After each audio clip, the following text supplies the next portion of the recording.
Küçük bir yerdir Amasra. Çok büyük bir ilçe değildir ve burada genel geçim kaynağı balıkçılık, teknecilik.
I've been thinking about myself today, thinking how I changed,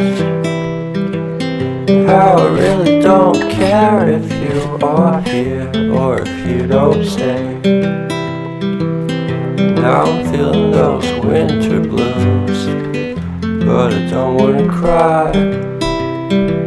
'Cause all we ever do is laugh it off, and I'm sick and I don't know why.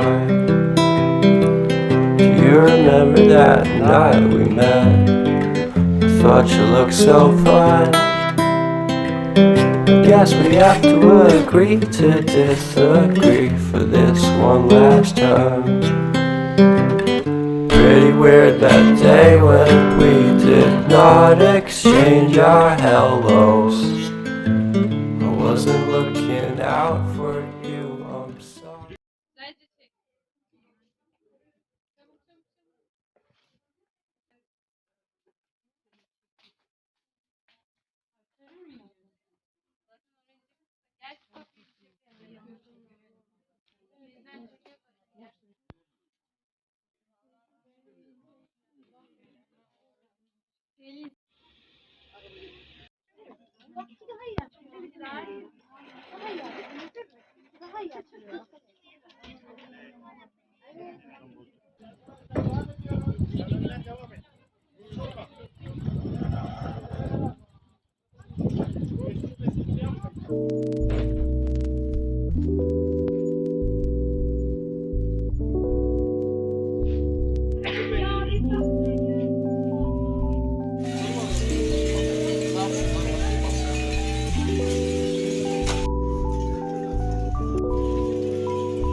fotoğraflaya serbest zamanınızı bir şekilde değerlendiriyor olacaksınız.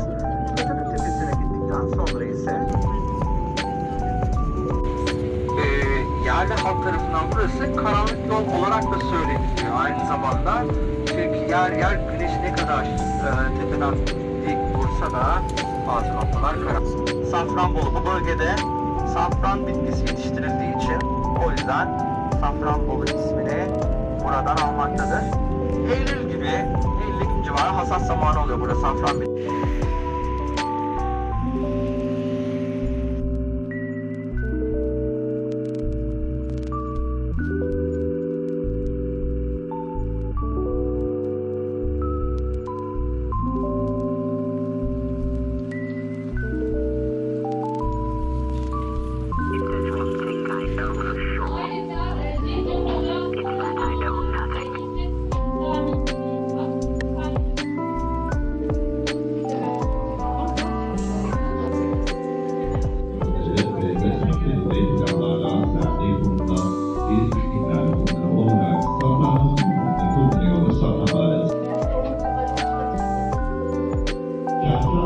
serbestinde bulunan ceza ve saat ise cezaevinde mahkum kalmadığından dolayı